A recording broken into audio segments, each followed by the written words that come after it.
अच्छा दोस्तों, यहाँ पे हमारे पास सवाल गिवन है कि find the conjugates and the modulus of the following complex number. तो इसमें हमारे पास आपको इससे पहले बताया था कोई भी कॉम्प्लेक्स नंबर z जिसको हम a प्लस आयोटा b के तौर पे लिखते हैं, या इसको हम order pair a comma b की फॉर्म में भी रिप्रेजेंट कर सकते हैं।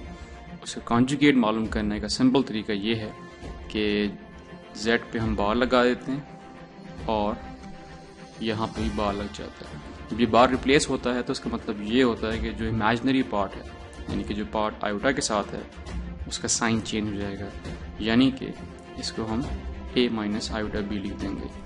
दूसरी बात रहेगी मॉड्यूलस। हमारे पास किसी भी कॉम्प्लेक्स नंबर z, जैसे कि ये गिवन है यहाँ पे, इसका मॉड्यूलस का मतलब होता है दीज टू बार्स, और इसकी वैल्यू बराबर होती है किसके, under root a square plus b square के। यानी जो भी a की वैल्यू है b की वैल्यू सब्स्टिट्यूट कीजिए और इसका आंसर निकाले तो वो उसका मॉडुलस लाएगा। सॉल्यूशन स्टार्ट करते हैं। यहाँ पे कि हम एक कॉम्प्लेक्स नंबर लेते हैं, जैसे कि हमारे पास गिवन है यहाँ पे -7 प्लस आयोटा।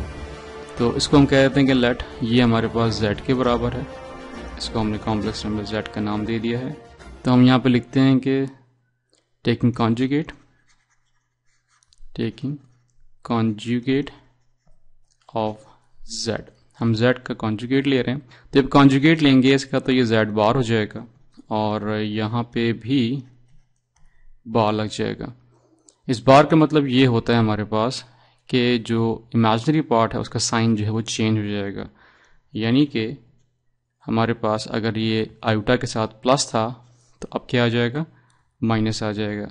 तो ये इस कॉम्प्लेक्स नंबर z का कॉन्जुगेट है। सेकंड पार्ट में इसका हमारे पास क्या है, मॉडुलस।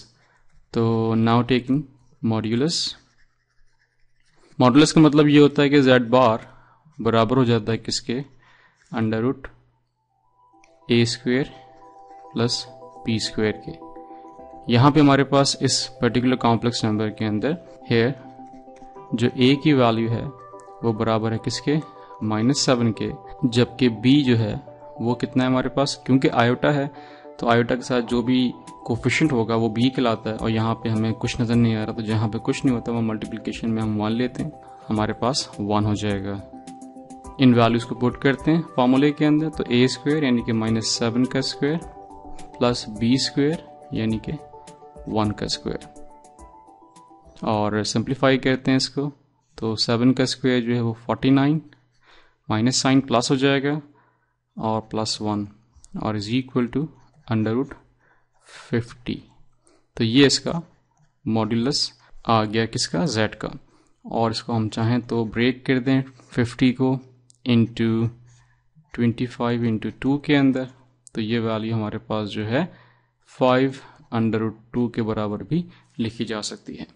तो इस तरह से हमने क्या किया, यहाँ पे कॉन्जुगेट मालूम किया इस कॉम्प्लेक्स नंबर का और फिर मॉडुलस निकाला इसी कॉम्प्लेक्स नंबर का। एक और एग्जांपल यहाँ पे कंसिडर कर लेते हैं, जहाँ पे कि हमारे पास वैल्यू गिवन है 2 आयोटा प्लस 1। सबसे पहले तो लेट करते हैं कि z हमारे पास बराबर है इस कॉम्प्लेक्स नंबर के।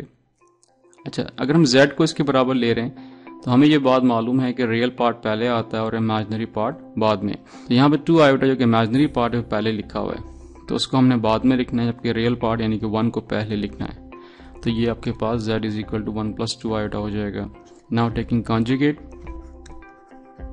जब कॉन्जुगेट लेंगे यहाँ पे इसका तो ऑब्वियसली यहाँ पे बार लग जाएगा और इस वाली वैल्यू पे भी बार लग जाएगा।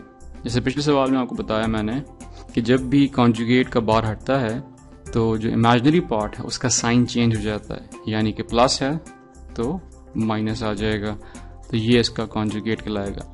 नाउ टेकिंग मॉड्यूलस, अब हम क्या कर रहे हैं, यहाँ पे मॉड्यूलस ले रहे हैं। और मॉड्यूलस का फॉर्मूला मैंने आपको बताया था कि z कोई कॉम्प्लेक्स नंबर है तो उसका मॉड्यूलस जो है वो इस तरह से रिप्रेजेंट कर दिया जाता है, एब्सोल्यूट वैल्यू होती है, इसलिए इस पे बार लगाते हैं। तो a square plus b square के। यहाँ पे हमारे पास इस कॉम्प्लेक्स नंबर यानी कि 1 प्लस 2 आयोटा को अगर कंपेयर करें आप a प्लस आयोटा b के साथ, तो हमारे पास a इज इक्वल टू 1 आता है, जबकि b की वैल्यू कितनी आती है, 2। इन वैल्यूज को सब्स्टिट्यूट करते हैं अपने z के अंदर, मॉडुलस ऑफ z के अंदर, तो a की वैल्यू हमारे पास 1 का स्क्वायर हो जाएगी, जबकि b आपके पास 2 का स्क्वायर हो जाएगा। सिंप्लीफाई कर लेते हैं, यहाँ पे 1 का स्क्वायर 1 ही होता है, जबकि 2 का स्क्वायर 4, तो ये 1 + 4 5, तो √5 आपके पास इसकी मॉडुलस की वैल्यू आ जाती है।